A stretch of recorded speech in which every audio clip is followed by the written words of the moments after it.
Au sommaire de cette édition, en Côte d'Ivoire, la période de dépôt des candidatures en vue des élections législatives, ouverte ce lundi, s'achèvera le 20 janvier.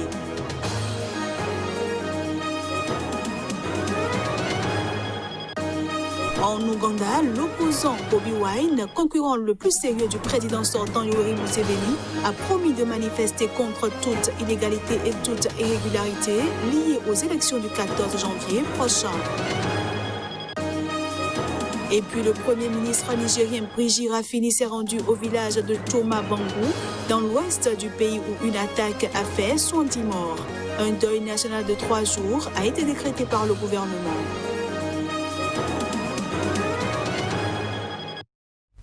Voilà ainsi présenté l'ossature de cette édition. Bienvenue à tous. En Centrafrique, le président Faustin Archange Touadéra est réélu au premier tour de la présidentielle du 27 décembre dernier avec 53,92% des voix.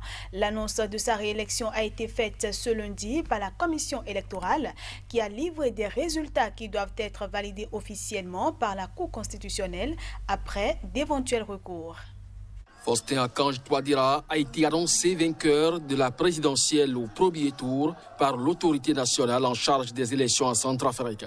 Selon les résultats provisoires qui doivent être validés par la Cour constitutionnelle au plus tard le 19 janvier prochain, le président sortant a été réélu loin devant Anissé Georges Dologuélé et Martin Ziguélé. Faustin Archange Touadéra, 346 687.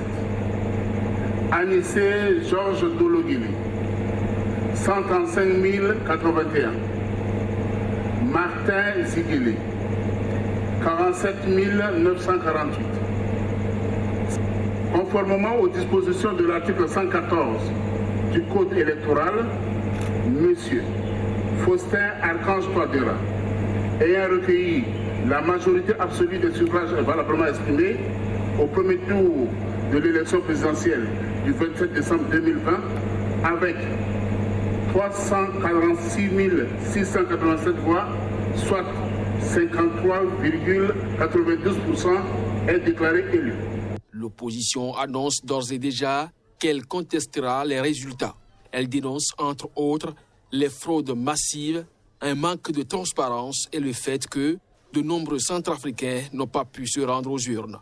Les résultats proclamés ce lundi ne portent en effet que sur la moitié des bureaux de vote du pays. En Côte d'Ivoire, le dépôt des candidatures en vue des élections législatives prévues pour mars prochain a été lancé. L'opposition reste encore prudente sur sa stratégie en vue de ces élections, mais les partis ont chacun montré leur sérieuse intention d'y participer.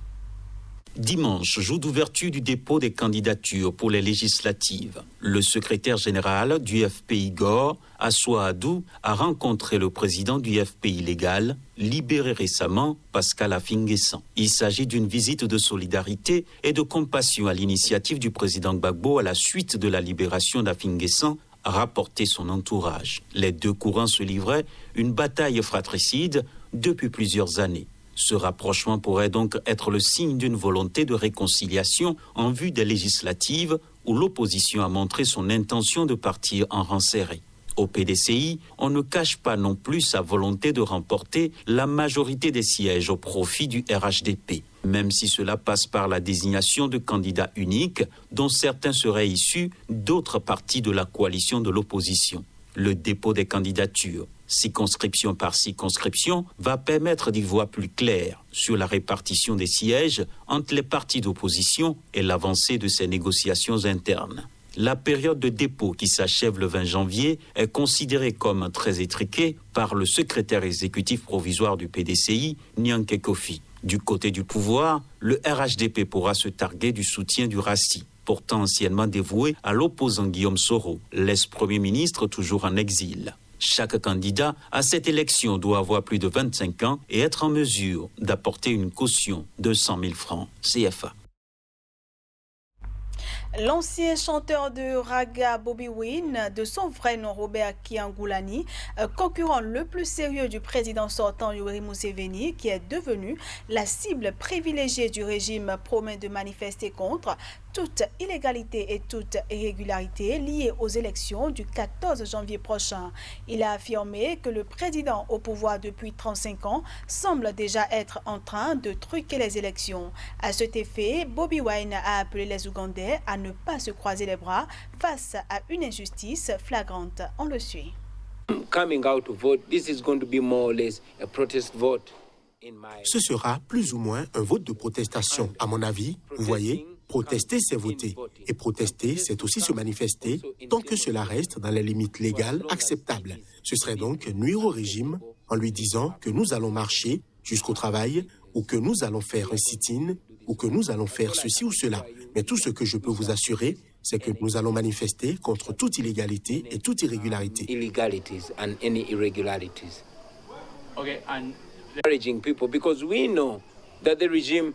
Nous savons que le régime pourrait même m'arrêter avant l'élection ou le jour de l'élection ou dès que j'aurai voté. C'est ce qu'ils ont toujours fait.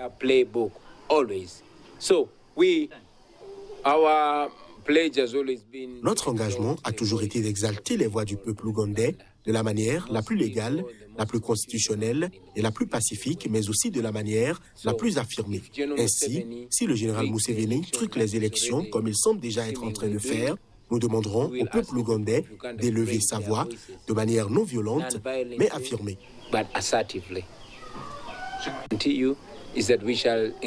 Nous encouragerons le peuple ougandais à ne pas se croiser les bras face à une injustice flagrante.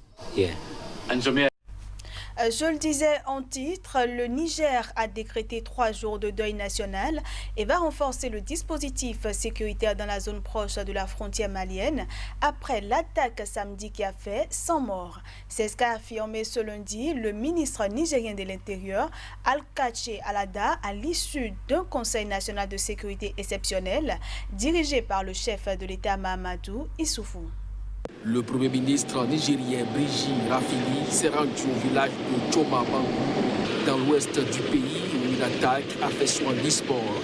Environ 30 autres personnes ont été tuées dans une autre attaque à Zaroumadari, un des pires massacres de civils dans ce pays régulièrement visé par des groupes djihadistes et qui est en pleine élection présidentielle.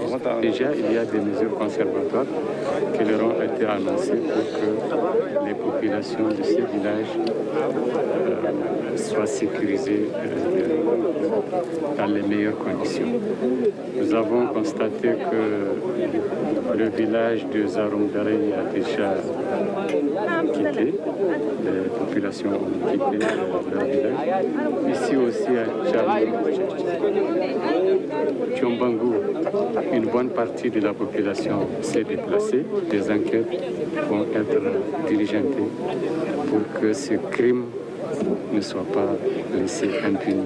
À l'issue d'un conseil national de sécurité exceptionnel, dirigé par le chef de l'État Mahamadou Issoufou, le ministre nigérien de l'Intérieur Alkache Al-Ada a affirmé ce lundi que le Niger a décrété 3 jours de deuil national et va renforcer le dispositif sécuritaire dans la zone proche de la frontière malienne après l'attaque de ce week-end. Le gouvernement va en outre organiser des forums avec des leaders communautaires et religieux pour prévenir les risques de conflits intracommunautaires, a-t-il ajouté. Les écoles kenyanes ont repris vie ce lundi. Depuis 9 mois, elles étaient fermées pour cause du nouveau coronavirus.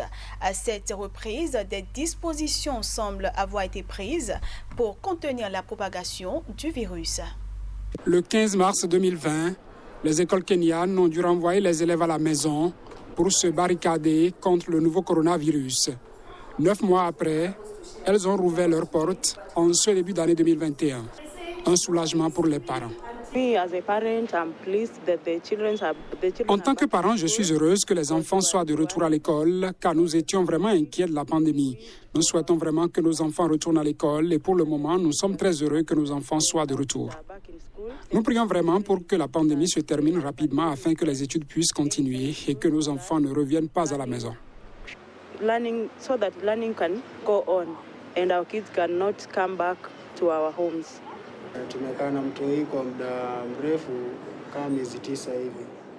Kumekuwa na Nous sommes restés avec notre enfant pendant très longtemps, environ 9 mois. Il y a eu beaucoup de difficultés parce que je suis un jeune parent qui doit travailler dur et la mère aussi. Donc, nous sommes obligés de le laisser à la maison. Mais maintenant que les écoles sont rouvertes, c'est mieux. Nous sommes reconnaissants et nous prions pour qu'il soit en sécurité, car le virus, c'est bien réel.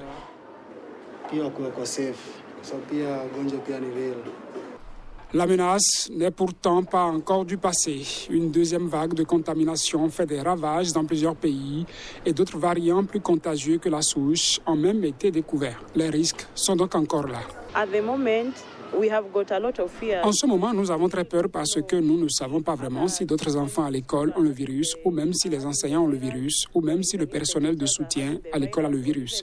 Nous avons donc cette peur, mais nous espérons vraiment que tout ira bien et nous continuerons à prier pour que nos enfants soient en sécurité. À cette reprise, les enseignants et les corps d'encadrement essaient comme ils peuvent de faire respecter les mesures barrières. Sur l'efficacité de la mise en œuvre de ces mesures, les semaines qui viennent situeront les autorités kenyanes.